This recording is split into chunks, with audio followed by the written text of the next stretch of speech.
Isang mapagpalang araw sa lahat ng tagapakinig sa ating programa. Muli po tayo nagbabalik upang magbahagi ng kwentong kapupulutan ng aral ng ating mga listeners. And now, eto na po ang ating kwento. 19 years old pa lamang ako. Pero 10 na ang body count ko.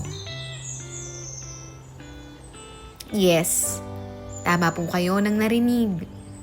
19 years old pa lamang ako at 10 na nga po ang aking body count.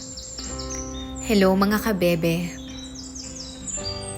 Itago nyo na lang po ako sa pangalang Kiara. At ito ang aking kwento. Bata pa ako, mabait, responsable, pero sobrang naive. By the way, ako po ay taga Cebu. Year 2021, 16 years old pa lamang ako.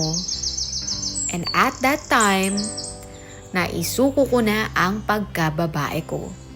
Pero hindi dahil gusto ko, kung hindi dahil kinonsensya ko ng isang lalaki. Noong May 2021, nilagnat ako. COVID nun. Kailangan kong magkulong sa kwarto. Kaya't dinadalhan lang ako ng pagkain ng mama at kapatid ko.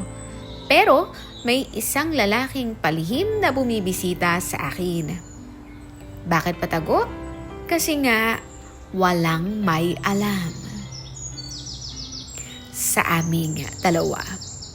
Una, ayaw siya ng pamilya ko. Pangalawa, may girlfriend siya. At ang masaklap, girlfriend niya ang best friend ko. Well, bago kayo humusga ha, matagal na kaming nag-uusap. Bago pa nga naging sila ng best friend ko. Ang akala ko pa nga ginamit lang niya yung best friend ko para hindi kami mahalata. Tapos bumibisita siya gabi-gabi. Dumadaan siya sa likod ng bahay namin, umaakyat sa bintana ng kwarto para lamang makita ako. Unang bisita pa nga niya ay kwentuhan lang kami hanggang 11 p.m. Nakatulog kami, nagising ng alas 4 ng madaling araw. Pangalawang beses na dumalaw siya. Doon na siya nagsimulang magpaka-senti. Sige no, please. Hindi mo siguro ako mahal. Yon, yung mga salitang binitiwan niya sa akin. Alam mo na, gusto niyang makuha yung V-card ko. At dahil bata nga ako, people pleaser din, napa-oo niya ako. At hindi lamang yon nangyari ng isang beses. Naulit pa sa mga sumunod niyang pagdalaw. Natigil nga lang kami nang mabuko na kami ng pamilya ko. At ang masakit ay hindi man lamang naging kami. Then year 2022. Nagka-COVID ako. LDR. At nasa province naman siya. Ako naman ay nasa city nag-aaral. Pero syempre, city life, bar, tropa. At hindi mo naman maitatangging na impluwensyahan. Birthday ko noon, nag-bar kami ng mga kaibigan ko. May tropa yung isang guy at sa akin siya napunta. Dahil nga lasing ako ay napadpad kami sa isang lugar sa tapat ng isang bar. At dahil nga sa takot kong humindi ay napapayag naman ako. One room, madilim, wala nang hiyaan. At iyon na nga. Pero alam mo, grabe yung pagsisisi ko sa ginawa kong iyon. But life must go on. Pag uwi ko sa probinsya namin para mag-New Year, nakita kami ng boyfriend ko, sa amin siya tumuloy. At nung nagyakapan kami, ay tinanong niya ako kung okay lang ba. Then the next question, he asked me, okay lang ba kung may mangyari sa amin? At dahil nga sa guilt ko ay pumayag ako. Sino bang hindi magigilty, no? Yung isang lalaki nga, na isang beses ko lamang nakilala, nagalaw na ako. Tapos itong boyfriend ko na, ayaw pa ako. So it happened. Kaya lang, ayun, hindi rin nag-work. Then year 2023. Umattend ako ng debut ng kaibigan ko. May nakilala akong pinsan niya. Naging close kami. Kwentuhan, movie marathon, at hindi ko naman po maitatanggi na may nangyari ulit. Alam niyo mga kabebe, ako yung babae ng hopeful. Yung may dala-dala akong mindset na, baka naman mag-work. Baka naman hindi na ganito kagaya ng dati. Baka gumana. Pinipinky square ko pa nga siya na hindi niya ako sasaktan dahil ayoko na nga maulit ang nangyari noong birthday ko. Pero ang ending, nalaman ko na mahal pa pala niya yung ex niya. Nasaktan ako ng sobra nun. Rejection after rejection or disappointment after disappointment.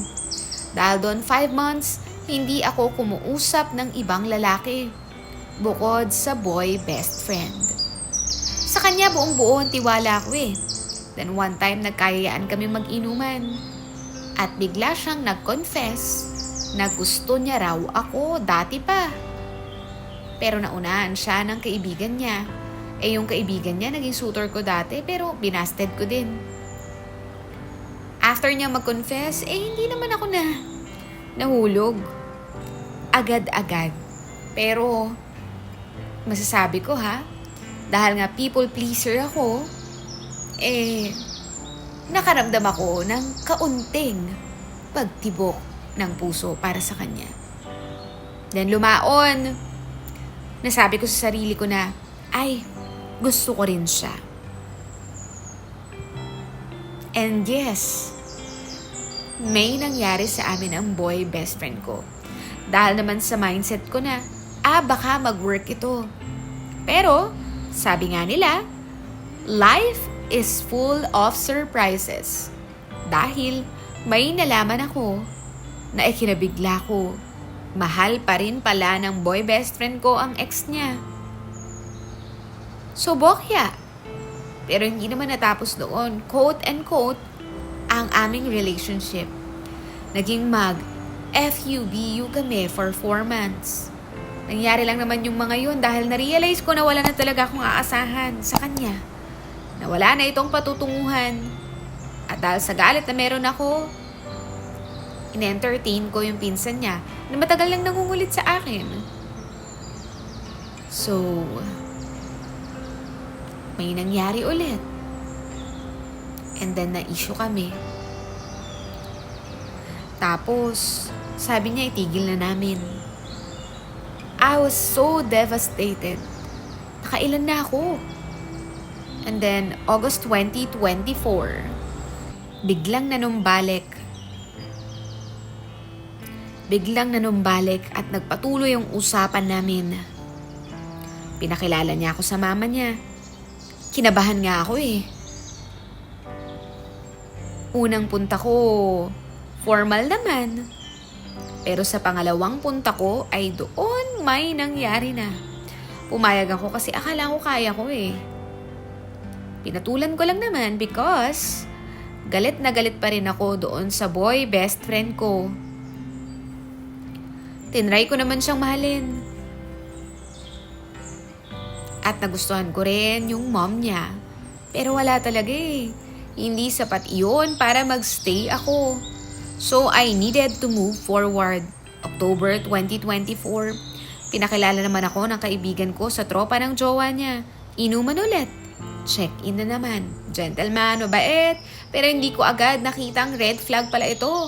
May nangyari at syempre, pakaakala ko ito na talaga. But then after 4 weeks, biglang, happy 4 years my love. Ay, kabit pala ako. Broken hearted ako. And then sabi ng friend ko, tanggapin mo na lang yun. Sabayan mo na lang. And then sabi ko, ayoko sa binibigay mo. And then may pinakilala siyang iba. Medyo na-attach ako doon sa bago niyang pinakilala. 2 weeks pa lang ay in love na ako. And then sabi niya, mabait niyan. Last ex niyan ay 3 years sila. And then sabi ko, ay, eto na naman tayo sa mga exes And then after a week, ay nagstay siya sa apartment namin. And then may nangyari ulit. Araw-araw ay may nangyayari. And guess what? Hindi pa rin ito nag-work. Pagkatapos nga noon mga kabebe, nangako na ako sa sarili ko na hindi na talaga ako magpapauto. Pero ayun, New Year, 2025, may nakausap nga ulit ako. 1 month, LDR kami. Valentine's Day, dumalaw siya. Check-in na naman. Manood daw kami ng movie and then chill. And yes, may nangyari ulit. Pero hindi pa rin ito nag-work. Sa ngayon, isa sa mga naging alam nyo na, nung taong 2024 and 2025 ay kinukulit pa rin ako. Tinatanong ako kung galit pa raw ako like, hello? What do you expect? And that guy was my boy best friend. Ang pangit lang na natapos ng ganoon yung quote-and-quote relationship namin. Kasi I treated him as a true friend. Pero nasayang lang dahil pinatulan namin ang isa't isa. I believe naman na ako yung tipo ng babae na date to marry. Sadyang lapitin lang ako ng mga lalaking hindi makaget over o nakaget over sa kanilang ex. And grabe no mga kabebe, it took 10 guys para ma-realize ko na hindi naman lahat na ipinapakita sa una ay totoo. So I think I have learned my lesson. I will be stronger, smarter, and braver. Hanggang dito na lang po mga kabebe. Muli, ako po si Kiara. At ito ang aking kwento.